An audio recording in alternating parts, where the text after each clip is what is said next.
Welcome to Talent Buzz, where I talk with SaaS companies on how they are doing their talent acquisition. In today's episodes, I'm talking with Maria Duni from Personio, and we are discussing how they've been scaling their team in the Nordics market, where Maria is their country manager.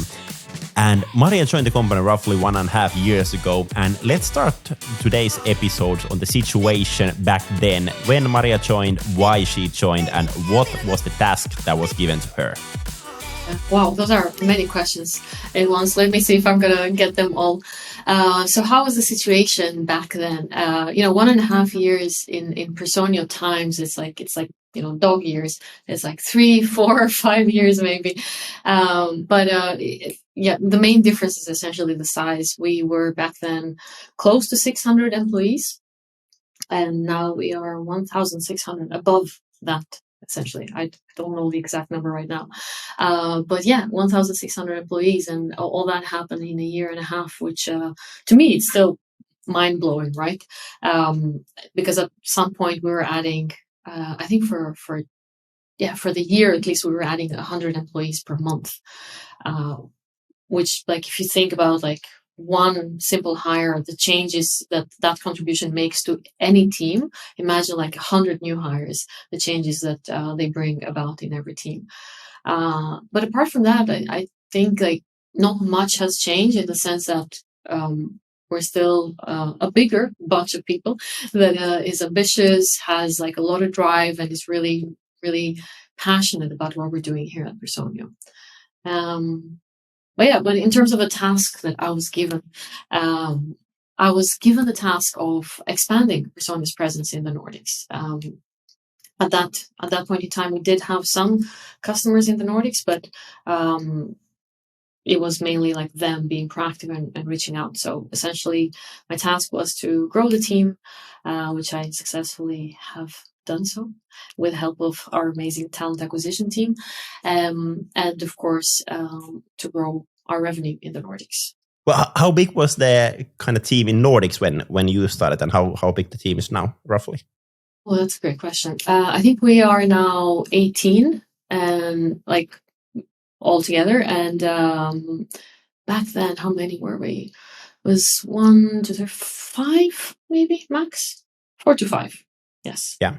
And is your Nordics teams basically kind of a commercial team? So like really focusing on bringing in customers from the Nordics, but then, for example, product development is done elsewhere. Did I understand that correctly? Yes, exactly. So the Nordics team is essentially sales development representatives and account executives that are really focused on bringing on board new customers. And after that, we have implementation managers that take care of the customer during the implementation period.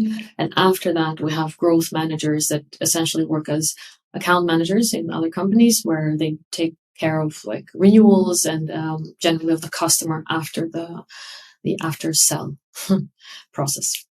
Yeah, exactly. And I think it's kind of fascinating what is happening in a SaaS company when a SaaS company is raising a round of funding. And in 2021, you raised $270 million. 2022, this year, roughly $200 million.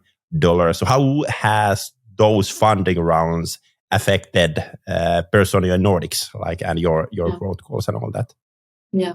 I mean, the numbers do speak for themselves for sure, but in general, as it's obvious, having more money in the company when it comes to hiring, it did allow us to be able to invest more money in inclusive hiring processes, right? So that is really important for us. So being able to, for example, attend events where more underrepresented groups are present, and really increase our representation in such events, but also be able to invest resources into the frameworks and the policies around the inclusive recruiting, so that everyone has a similar or as close to possible equitable, let's say, hiring application process from start, and then of course hiring process as well.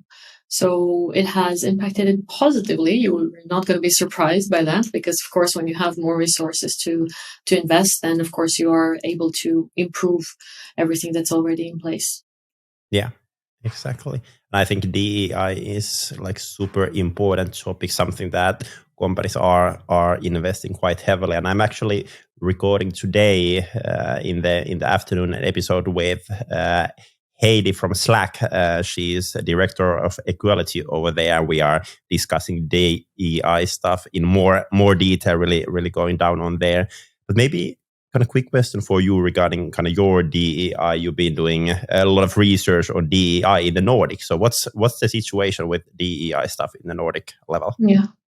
Well, yeah, we have, let's say, studies on that perspective. From a Personio perspective, what we're doing with DEI is that we do have a variety of different techniques in place in order to ensure, again, inclusive hiring.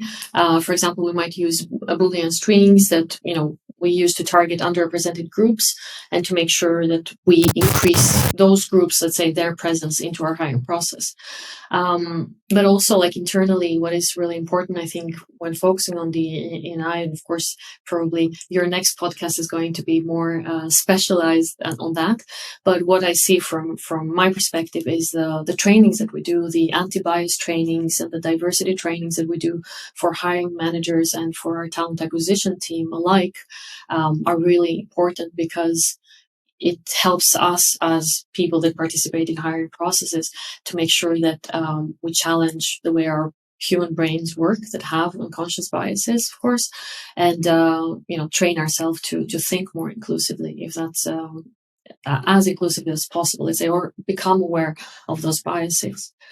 So when it comes to D&I, like we have designated resources in Personio as well, which is just to show that we really are putting work in this, and we're putting work from scratch, like from the beginning. When it comes to the job description, we're making sure that we're using inclusive terms.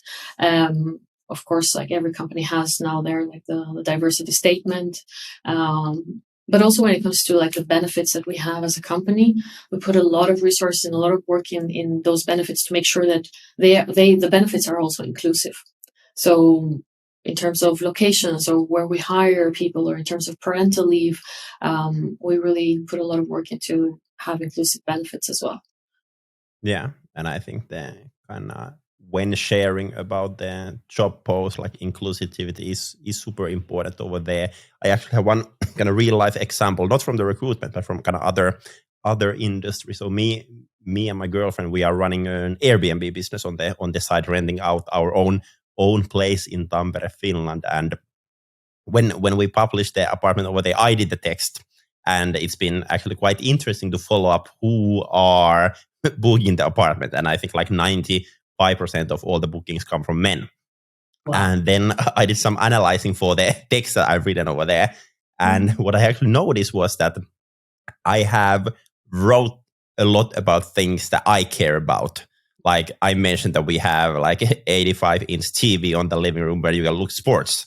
And I think that's kind of a good example that kind of text most likely will attract more men than women. And I think it's same comes down to the kind of job ads and like what you are writing over there. So I think it's super important. But how kind of in practice, like if you think a job ad, like, and if now someone is listening and they are like, hey, I want to make sure that our job ad are inclusive. Like how can you test that one, or how you can kind of collect the data, like whether this is good or bad?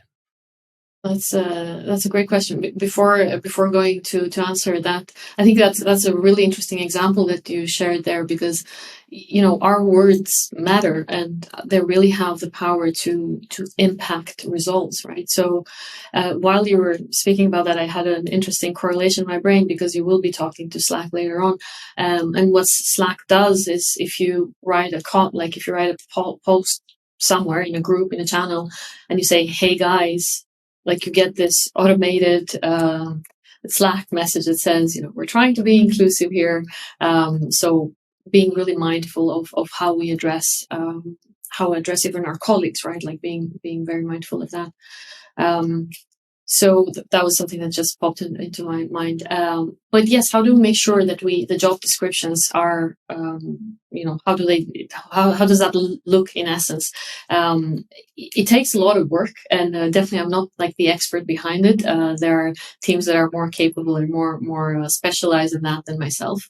But there are so many things that you need to take into consideration when it comes to to cultural differences.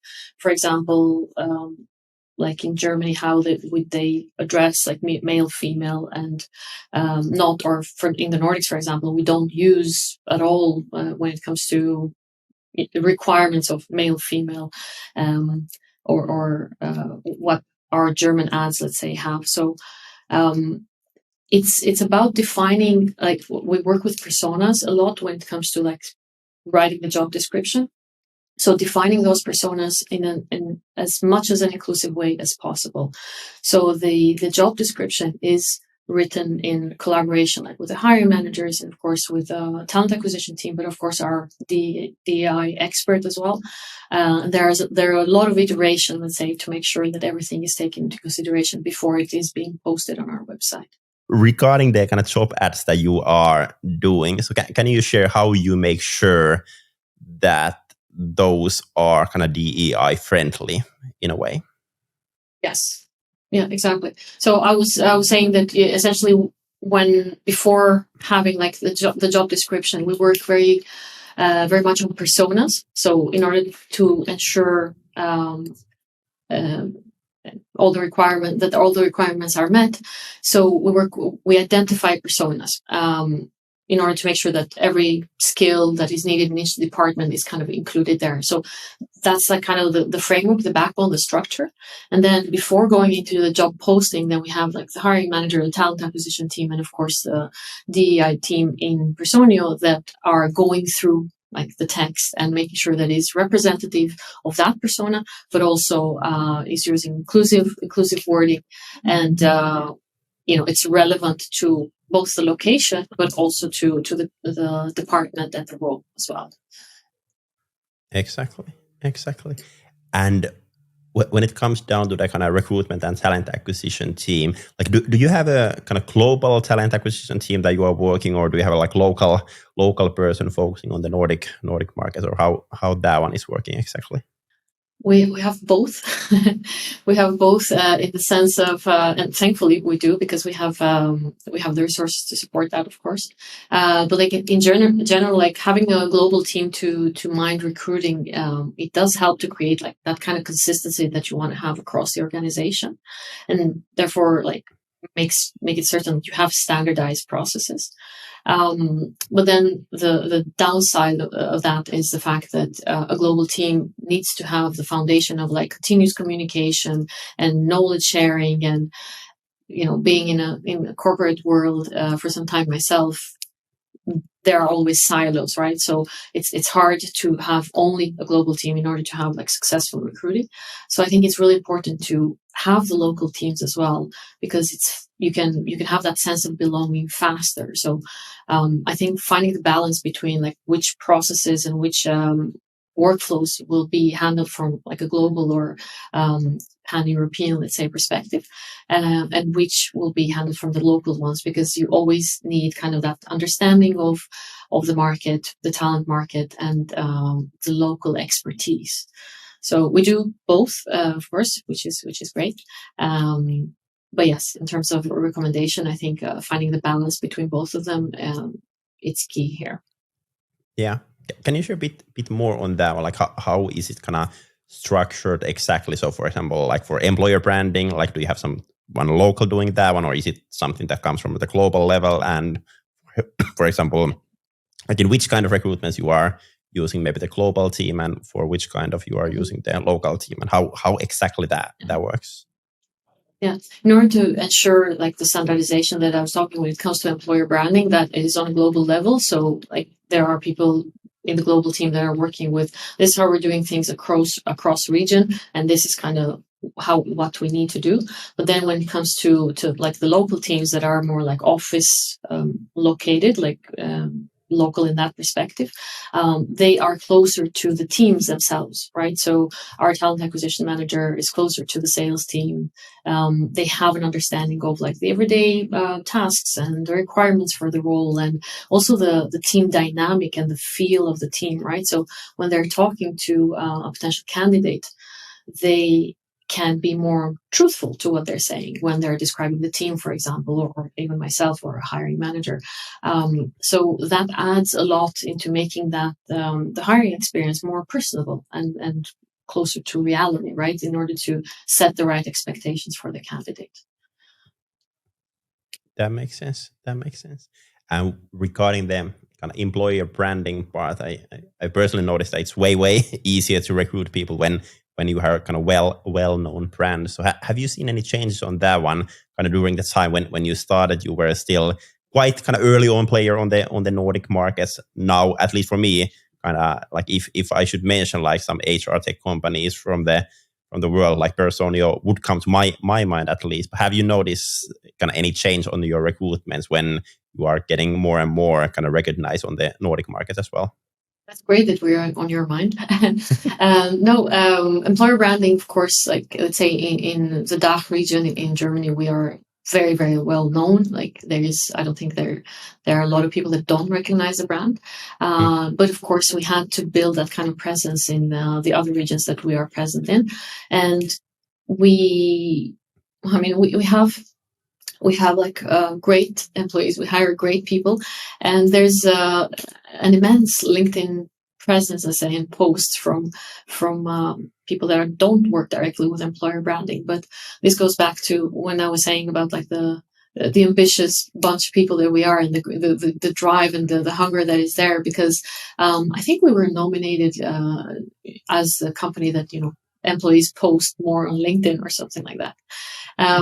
So yes, employer branding, let's say in areas and regions that were outside of our initial region, DACH, has been, we have had to put more resources, let's say. But as you say, right now it's very rarely so that I don't hear from someone saying, "Oh yeah, I've seen you on LinkedIn," or "Yeah, I saw you at that event," or "I heard about you." So there's definitely something that worked there, or that we have been doing well in terms of growing our presence. Yeah. Do you think for the kind of presence building on LinkedIn, like how do you kind of make sure that your people are active? For example, let's take the Nordic markets. Like I've been thinking about different ways of kind of making people active on LinkedIn. For example, for us in Talent, we have actually built a bonus model over building our own brand. So we are basically giving people bonuses if they are first active on LinkedIn, then secondly if they are doing videos, and thirdly if they are doing podcast.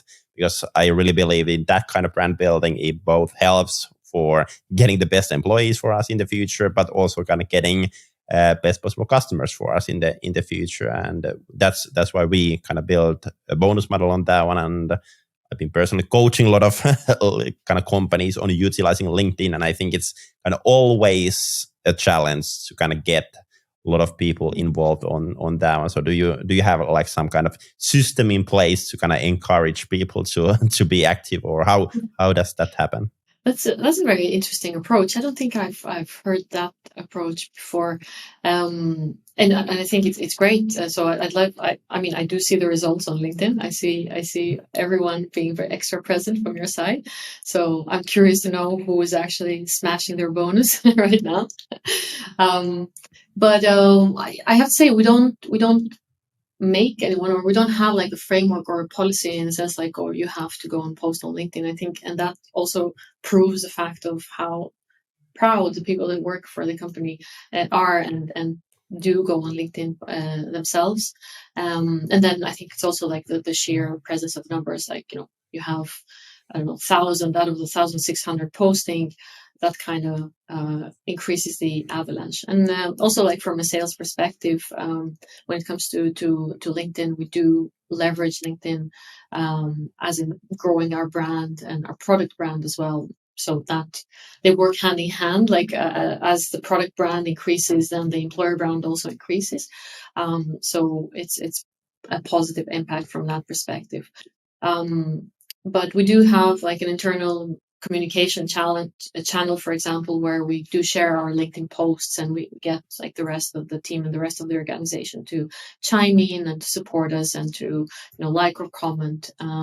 So I think like we don't have anything that is like set in stone as a policy, but there's a lot that has happened there just by the sheer desire of people doing it. Yeah, exactly.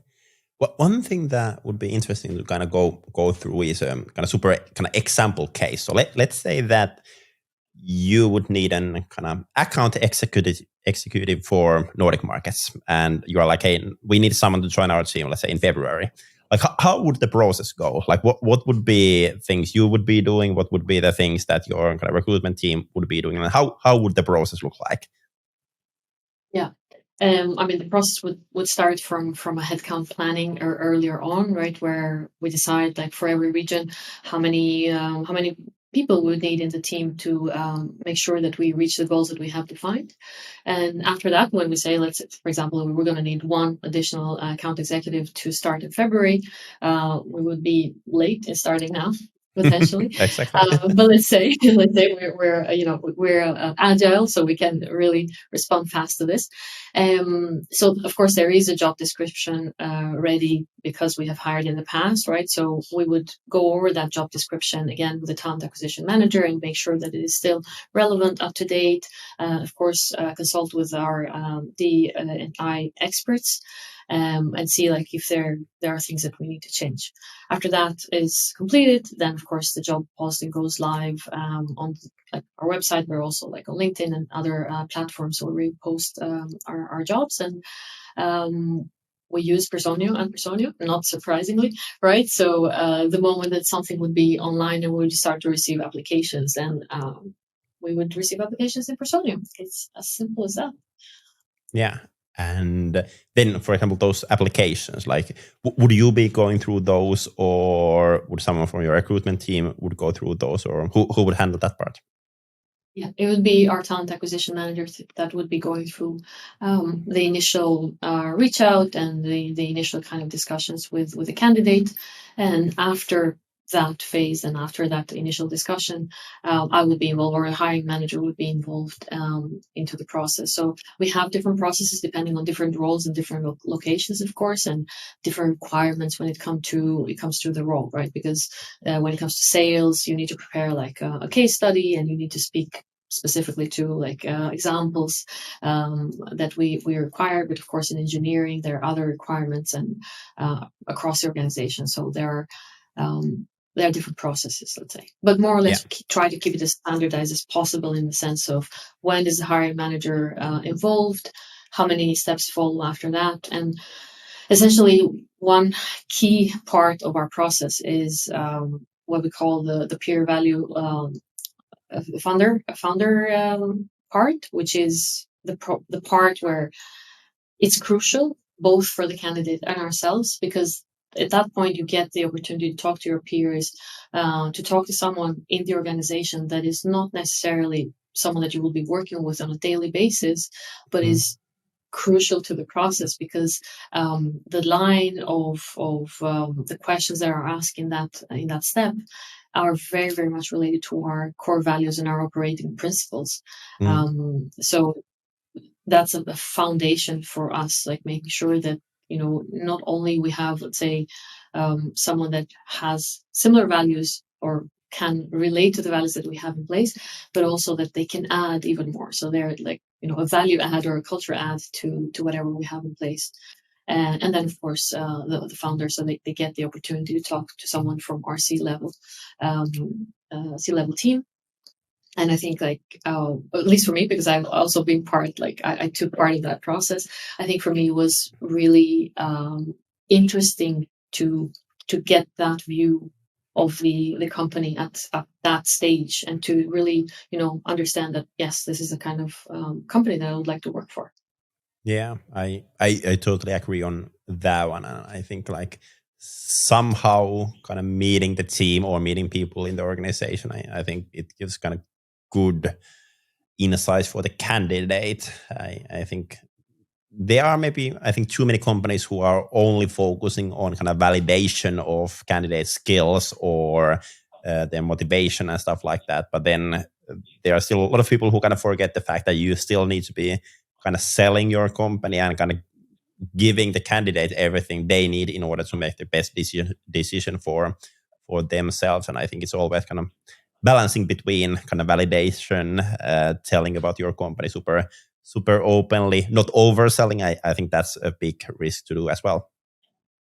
It is. But can I ask you, because you're also growing a lot, do you already have like a process, like a defined process in place, or how is that looking? It is something we are still building. We do have first version of everything, collecting data, seeing what is working, what isn't working. And we have, I would say, this kind of testing culture. So we also want to try out new things a lot.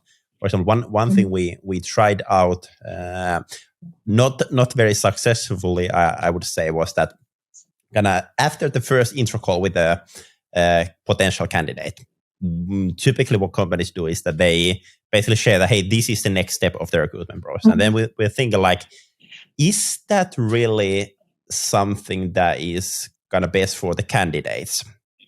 And then we were thinking like, it's more about like what the company wants, like what would happen if we would change like what the candidates wants. And we actually tested out, like we gave candidates like 6 different options to choose from. Like, what do you want to do next?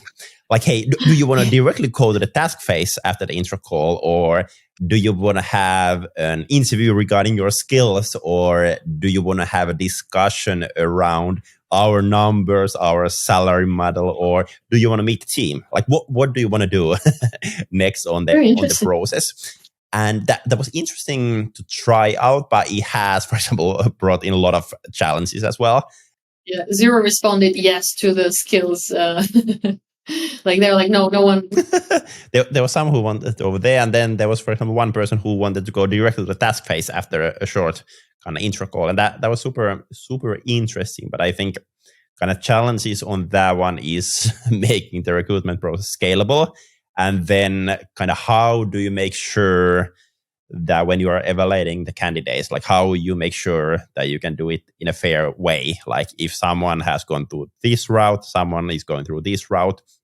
And there were some challenges, but we are all always kind of trying out new things. And I think learning so far for me has been to have super clear kind of must-have criteria for like who you are hiring. Like, you know exactly like, hey, here are the must-haves, and you should have those written down before you can open up the job.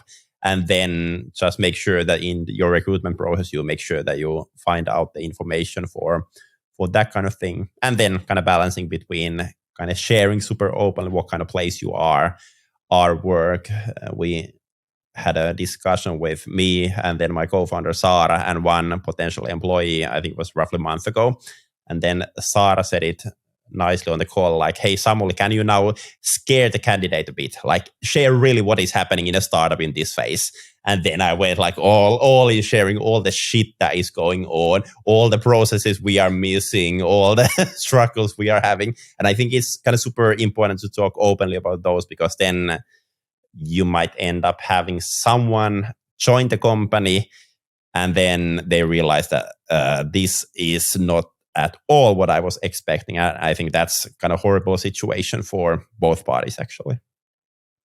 Exactly. To the point that you were saying earlier, like make sure to not oversell, right? I think like having that, reality check and being sure that, you manage expectation and you're like, okay, this is all great and dandy, but like we actually do work here. So it's important. But also what you said about like standardizing, because of course we ourselves, we've been there as well, right? In the terms of like being a startup and having like different approaches and not having similar approach to recruiting when it comes to different regions, right? So specifically in the sales department, the standardization is the fact that when we're having that initial discussion from the hiring manager kind of call that we have, that we are all looking for 5, the same 5 things, just to make sure, as I said, to provide like the same experience to every candidate and also make it fair as well.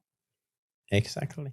I think one interesting thought regarding the selling was in Nordic Business Forum, there was founder of Volt, Miki Kuusi, talking over there. And Miki shared that in the past, when he was kind of part of the recruitment process, he was doing like 50% validation, 50% selling of the company. But nowadays he's doing 100% selling the company, because for some roles it's kind of super hard to find those people. And as the founder, that is his jobs. And actually, I must give a quick tip on that one. If someone knows Mickey, please introduce me to him, because I want to do an episode with Mickey regarding Walt journey and regarding that one as well, because I think that is super important topic, kind of the selling, validation, and how to balance over there. Of course. I think it's about like, good cop, bad cop people in the process as well, because like for example, our talent acquisition manager is going to be like a bit high in all the selling part, but then the hiring manager is going to be pretty leveling on the reality, like this is what we actually face every day. And then I think it's always up to the candidate to make that decision if where do I see myself with the overselling, and like kind of balance it out essentially. Exactly. Yeah. And you have kind of a lot of background from kind of commercial recruitment, so basically like salespeople and people regarding on that. What are your kind of best tips on kind of validating the skills of a salesperson? Like what do you look at the salesperson, and how do you test them, and what kind of questions you are asking from them? Yeah, that's a great question. I mean, when it comes to like the initial part of the call and the way that we currently do it in Personio, it's, as I said, like we focus on these 5 areas that we try to make sure that we're asking questions that are standardized, and that we try to look for like drive, resilience, solution over problems attitude, curiosity as well. So the 5 kind of topics that we have identified across regions in sales that we actually need to have. So it's not so much about like the skills themselves, because you can teach someone skills. It's more about the attitude and the mindset, because we can't hide from it. Sales is a demanding, let's say, department to work in. So if you don't have like the resilience and the grit that is needed, and you can ask me, okay, Maria, but how do I prove I have that? Well, the questions are formed in that way that it doesn't, it's not that you're going to come and tell me, oh yeah, I hit 150% of my number, like my annual number. And I'm going to be, oh, that's great. That's resilience. It's more coming from like, other examples or other areas of your life, or even your professional life. If you have handled a situation that was challenging or difficult, or how did you go about, let's say, managing a difficult situation? So that is the initial part. So the mindset and the way that people are thinking. And then we go into the skill assessment, right? So the skill assessment is part of the hiring process. And I personally believe it needs to be, specifically for the people that are more experienced, in the sense of, but even for those that are not, but in the sense of, we have explained now that this is how your day would look like. Show us an example of what you would do if these were the circumstances. And then it's not like, there is not so much about, testing. It's more of seeing the different approach that one might have when it comes to the tasks that they're presented with. Yeah. For me personally, like kind of coachability and ability to take feedback and give feedback is kind of super crucial. And for example, like how I try to test people for sales and for other roles as well is kind of having some kind of task. I think it can be many different things. But what I typically look like is like, when I ask the person like, hey, how did it went? What would you do differently? Like if they can pinpoint something they would do different, that's typically a good trait. And then at the same time, like when I give feedback for them, like they can kind of accept that one, write notes down. And then, for example, I remember my past job, what we did when we worked together with HubSpot, and for example recruited people for kind of sales roles who would be selling HubSpot. We did recruitments together with them, so they typically actually run the task phase for us. And what we did over there was that there was a kind of small sales task, then there was feedback, and then there was another run kind of right after that one. And then we checked out like, hey, the feedback, would they kind of work on the feedback right away? and kind of do the things a bit differently. And I think that is super good trait for a salesperson, at least. Yeah, I fully agree, and that's something that we also have incorporated in our process. So yeah, coachability is the fifth one that I didn't mention earlier, and I think it's really important. One of our core values is transparency, and as part of that, like we really believe in feedback. Feedback is a gift, right? And sometimes it can be hard to accept, but all the times, like any kind of feedback will take you one step further on where you're trying to go. So I definitely believe and fully agree on what you're saying. It's really important to see those moments during the hiring process where the feedback and how the feedback is actually taken, because it's going to really show how the future collaboration is going to look like. And that's a wrap for today's episode. Thank you so much for listening. Hopefully you got a lot of good ideas about SaaS talent acquisition. If you enjoyed the episode, feel free to share it on your social so others can hear it too. And if you have a topic in mind that you would like me to cover in this podcast, share it with me as well. I'm Samuli, CEO and co-founder in TalentBee, where we help fast-growing SaaS companies in their talent acquisition. Make sure to follow us, make sure to follow this podcast, and have an awesome week. Bye-bye.